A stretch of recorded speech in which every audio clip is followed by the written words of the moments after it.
Patay matapos masagasaan ng jeep ang 9 na taong gulang na babae sa Cagayan de Oro City. Ang nakadisgrasyang driver, kinuyog. Saksi, si Sarah Chavez ng GMA Regional TV. Pinagtatadyakan at hinila palabas ng jeep ang driver na ito sa Cagayan de Oro City. Gulpe ang inabot niya sa kamay ng mga lalaking ito malapit sa Cugon Public Market. Kita sa video ang 9 na taong gulang na batang naghandusay at duguan malapit sa gulong ng jeep. Nasawi ang bata dahil sa mga tinamo niyang sugat. Natigil lang ang pagkuyog sa driver nang may dumating na pulis. At kahit pa nasa kustodiya ng mga pulis ang driver, ang jeep naman ang napag-inita ng mga bystander. Pinagwawasak ang jeep hanggang sa tumagilid ito. Sa investigasyon ng Traffic Enforcement Unit ng Cagayan de Oro City Police, nawalan umano ng preno ang jeep na minamaneho ng 47 anyos na sospek. Ayon sa mga pulis, bago pa mangyari ang insidente, alam na ng driver na sira ang kanyang preno. Pero tumuloy pa rin siya sa pamamasada. Sa pipila pa ka oras before na itabo ang maong pagbangga niya sa pedestrian, o makita dito atbang sa may Cugon Police Station, dito siya nag-ayos sa iyahang jeep according sa driver. Kay iyahang gi-check ang maong brake kay namatid-an niya nga wala kuno dili o di ka function yung brake. Nasa impounding area na ang jeep. Tumangging magbigay ng pahayag ang driver na mahaharap sa reklamong reckless imprudence resulting in homicide. Ako na lang gaagdanan ni ang amahan sa bata. Kay gikan sa pagitabo, gibiyahe man nila dito padulong pa Lanao Sur kay para malubong ang bata. Then gitawagan ako ganina, going na pud ang amahan diri kay para magpasakaw sumbong. Ako, si Cyril Chavez ng GMA Regional TV, ang inyong saksi. Naantala po ang biyahe ng MRT-3 alas 6:30 ngayong gabi dahil po sa nasunog na bus sa EDSA Ortigas flyover kanina. Bumalik din ang operasyon ng tren bago mag-alas 7 ng gabi pero mas mabagal ang takbo ng mga tren sa pagitan ng Ortigas at Santolan stations bilang pag-iingat. Ay po sa driver ng bus, pag-garahe na sila nang mangyari ang sunog. Saksi, si Katrina Son. Magalang ko. Malayo pa lang matatanaw na ang maitim na usok sa bahagi ng EDSA Ortigas southbound flyover pasado alas 6 ngayong gabi. Habang palapit sa pinagmumulan nito, isa palang nakahintong tourist bus na nagliliyab ang pinagmumulan ng makapal na usok. Mula naman sa kuha ng isa pang motorista sa katabing flyover, kitang-kita ang makapal at itim na usok na bumalot na sa paligid habang nilalamon ng apoy ang bus. Sa isa pang video, makikita naman ang mga pulis, MMDA at traffic enforcers na umaalalay sa mga motorista. Makikita rin na nakasulat ang Tourist Transport Services sa isang bahagi ng bus na nagliliyab. Dahil naman sa insidenteng ito, 2 lane sa EDSA Ortigas southbound ang pansamantalang isinara. Inabisuhan din ng MMDA ang mga motorista na dumaan na muna sa service road habang inaapula ng mga bumbero ang sunog sa bus kanina. Kwento ng driver ng bus. Galing sa Bulacan at pag-garahe na sana siya sa Paliparan, Dasmariñas, Cavite. Nang bigla na lang daw may sumabog sa likurang gulong ng bus. Sumabog, tapos nagapoy, kumuha agad ako ng tubig. Walang nasaktan sa insidente. Gayunpaman, nahirapan umano silang apulahin ng apoy, lalo na't kasabay nito ang rush hour sa EDSA. Medyo po nahirapan yung fire truck natin. Nag-counterflow pa sila para lang makapunta rito. Ako si Katrina Son, ang inyong saksi. Sugatan ng driver na isang trailer truck na tumagilid sa NLEX Harbor Link northbound. At ang update, alamin sa live na pagsaksi ni Jamie Santos. Jamie? Pia, gabi na pero hindi pa rin iaalis ang trailer truck na tumagilid nga kaninang umaga dito sa bahagi ng NLEX Harbor Link.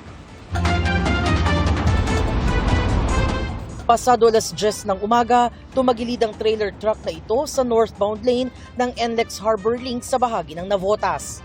Sa lakas ng impact, Napasag ang buong windshield ng truck at side mirror nito. May bakas din ng dugo ang ilang parte ng truck. Sugatan ang driver ng truck. Ligtas naman ang pahinante nito. Kwento niya, mula port area patungo sila sa Nueva Ecija nang nawalan umano ng kontrol ang driver ng truck. At dahil may karga itong mabigat na mga gamit, tumagilid ito. Yung pagliko po namin dyan sa may pagtaas po, yung parang yung gibat po namin, yung parang nagtumbalobo po yung karga namin. Tapos hindi na po na-control nung driver ko, di na nabawi. Yun po, tumumba na po yung truck namin. Nawalan po ng control na, tumangat na po yung gulong yung sa may parte sa akin. Agad namang rumisponde ang mga otoridad. Habang isinugod sa pinakamalapit na ospital ang driver na nasugatan sa insidente. Nakabantay naman ang NLEX patroller sa lugar. Pia, patuloy ang investigasyon nga para matukoy ang eksaktong dahilan ng aksidente. Anumang oras mula ngayon, inaasahang dumating ang equipment na mag-aalis sa trailer truck na tumagilid. Nakabantay din itong NLEX patroller dahil sa oras na dumating ang equipment, isasara nila itong kalsada para bigyang daan ang pagsasaalis sa tumagilid na trailer truck. Live mula rito sa Navotas, ako si Jamie Santos, ang inyong saksi. Inaabangan pa kung kailan magsisimula ang paglilitis at kung anong trial chamber ng International Criminal Court ang dininig sa kaso ni dating Pangulong Rodrigo Duterte. Ang kampo ng dating Pangulo iapela ang desisyon ng ICC Pre-Trial Chamber 1 na nagkukumpirma sa lahat ng asunto laban sa kanya. Saksi, si Sandra Aguinaldo. Base sa desisyon ng ICC Pre-Trial Chamber 1, may pananagutan si dating Pangulong Rodrigo Duterte bilang indirect co-perpetrator o mastermind. Kasama umano ang kanyang mga kasabwat. Ipinatupad daw nila ang isang common plan mula noong mayor pa siya ng Davao City hanggang sa maging presidente. Inaabangan pa kung kailan magsisimula ang paglilitis at kung aling trial chamber ang didinig sa kaso ni Duterte. Ayon kay dating Senador Antonio Trillanes IV, tatay yung testigo si dating Police Colonel Royina Garma. Hindi pa tiyak kung tungkol saan ang magiging testimonya ni Garma. Pero sa Quad Committee hearing ng Kamara, ibinunyag niya ang umunay pagpapatupad ng Davao Model sa patayan at reward system para sa drug war nang ipatupad ito nationwide.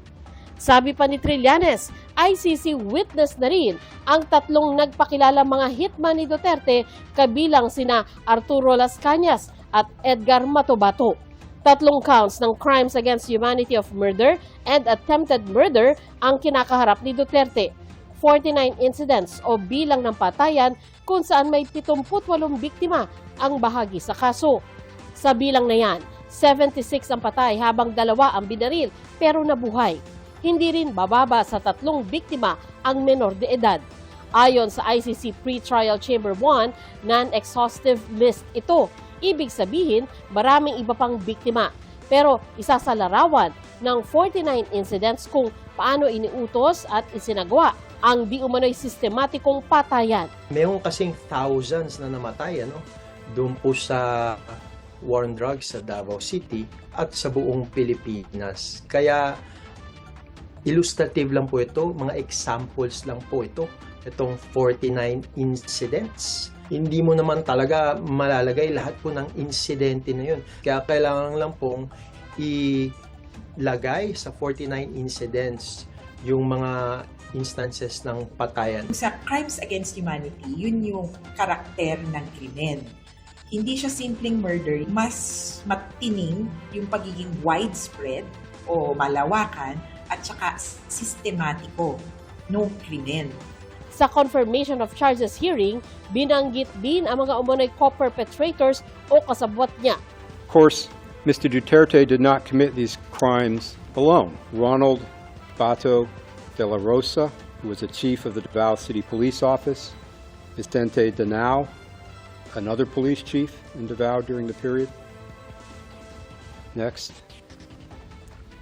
Christopher Bongo, who was Mr. Duterte's aide, Mr. Dante Guiaran, Regional Director of the National Bureau of Investigation. And finally, Italiano Aguirre, who was a lawyer for Mr. Duterte and for some of the DDS members. during the mayoral period. Ang aligasyon ng prosecution nung mayor pa si Duterte ay ginamit niya at ang mga nabanggit na co-perpetrator, ang mga pulis Davao at mga hitman na hindi pulis para pumatay ng umunoy mga kriminal. Ayon sa prosecution, nadagdagan pa ng 2 ang co-perpetrators nang maupo na bilang Pangulo si Duterte. Habang Pangulo si Duterte ay ginamit naman niya umano ang mga naunang co-perpetrator at nitong mga dagdag, ang national network at kanilang low-level members para ipatupad nationwide ang common plan na i-neutralize ang mga umunoy kriminal sa pamamagitan ng pagpatay. In 2016, when Mr. Duterte became president, the members of the Common Plan remained largely the same.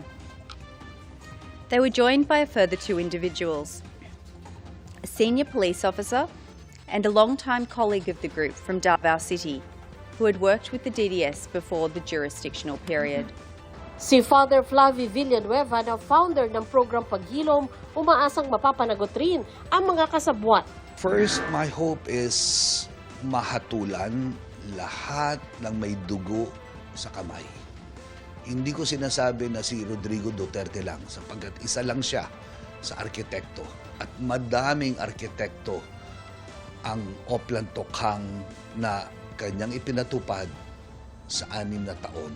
Ayon kay ICC Assistant to Counsel Attorney Cristina Conti, hindi kasabay nalilitisin ang mga co-perpetrators. Hindi pa po sila akusado. Siguro yung termino na yung familiar sa atin ay persons of interest. Ang investigation kasi, again, ay bukas pa rin patungkol sa nangyayari sa Pilipinas.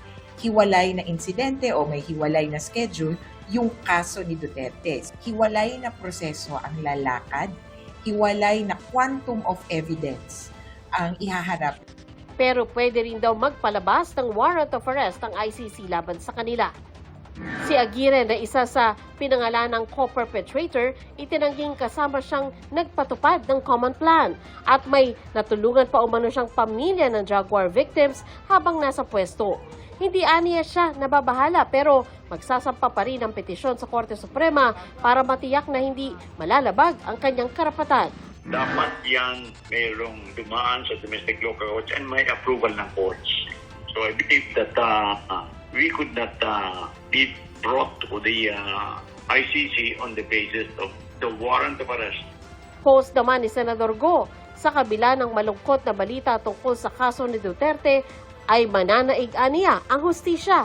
Sa February online post naman ng Mrs. ni Cascolan, sinabi niyang sana ay buhay pa ito para maipaliwanag ang Oplan Tokhang at double barrel sa publiko. Sa isang pahayag, sinabi ng abogado ng dating Pangulo na si Attorney Nicholas Kaufman na iaapela nila ang pagkumpirma sa lahat ng charges laban kay Duterte. Tinawag niya itong most bizarre o lubhang kakaiba at Kafkaesque o mahirap intindihin dahil hindi lohikal ang iginiit ng pre-trial chamber na hindi kailangan magkaroon ng unnecessary details ang charges na masyadong specific at maaaring makakalimita sa paglilitis. Ito anya marahil ang paliwanag kung bakit wala ni isang piraso umano ng ebidensya ang binanggit sa footnote ng desisyon. Sa tingin ni Kaufman, ipinapakita raw nito kung gaano kahanda ang pre-trial chamber na paboran ang prosecution kahit na maapektuhan ang karapatan ng dating Pangulo para sa patas na paglilitis. Ako si Sandra Aguinaldo, ang inyong saksi. 5 preso ang patay matapos sumalpok sa pader ang sinasakyan nilang police mobile sa Quezon City. Saksi, si Mark Salazar. Duguan ang mga sakay na preso ng isang police mobile na bumangga sa isang pader sa Payatas Road, Quezon City. Buhay pa ba yun? Tatay na. Nakabosas po. Kinulang pa ang stretcher ng mga responder kaya pinagtulungang buhatin ang mga biktima. Sa crash site, nagkalat ang personal na gamit ng mga biktima. Ang isang pulis, hilo pa sa pangyayari habang inaakay papunta sa ambulansya. Upon arrival po sa scene, sir, ang nakita ko po ay yung 2 inmate negative na po ng vital signs kasi chinek ko yung mga vital signs nila. Sa 6 na presong sakay ng mobil, 5 ang nasawi habang 1 ang kritikal. Sa lakas ng pagbangga sa pader, nayupi ang malaking bahagi ng hood ng mobil. Papunta sana ito sa Quezon City Jail sa Payatas. Pinaniniwalaang nawalan ng kontrol sa sasakyan ng driver. Dito po. Paliko na yan. Paangat. Oo, paangat. Gagaywang na siya. Nandyan kami sa linya namin. Muntik kami mahagip. Buti nakaiwas nga ako eh. Nung ganun. Ganun. Siguro, best na preno siguro apakan niya, sir. Nawalan possible, sir, nawalan ng control yung sasakyan. Inabutan ko pang nilalapatan ng lunas ang pulis na driver ng mobil. Magiging bahagi ng investigasyon ang kanyang testimonya at ang mga clue gaya ng flat tire sa driver's side. Dalawang mahalagang bagay ang titingnan sa insidenteng ito. Una, ang kondisyon ng pulis na nagmamaneho ng police mobile at ang kondisyon mismo ng sasakyan. 3 iba pang police escort ang nasugatan. Nagdulot ng mabigat na trapiko ang disgrasya. Sa barangay Holy Spirit naman, nabundol ng motorsiklo ang 2 taong gulang na bata na patawid sa kalsada. Tumilapon ang bata. Lumingon ang rider pero nagdire-diretso sa pagmamaneho habang naiwang nakahandusay sa kalsada ang bata. Ang nanay ng bata, naka-online duty raw noon nang mangyari ang aksidente. Nung nakita ko yun, yung una, naramdaman ko sakit. Tapos, pagsisisi, kasi bakit nasa trabaho ako nung oras na yun? Bakit hindi ako nagbabantay lang anak ko? Bakit nangyari yun sa kanya? Bakit siya tinakbuhan? Agad nilang dinala sa ospital ang bata, ginamot siya at ligtas nang nakauwi sa bahay. Natunto naman ang 27 anyos na rider sa bahay niya sa tulong ng mga tauhan ng barangay.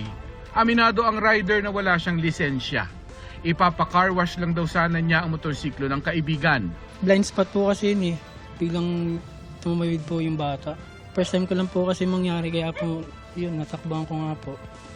Na hindi ko naman po ginusto rin yung nangyari. Sinampahan na siya ng reklamong reckless imprudence resulting in slight physical injuries, abandonment of one's own victim at driving without a license. Ako, si Mark Salazar, ang inyong saksi.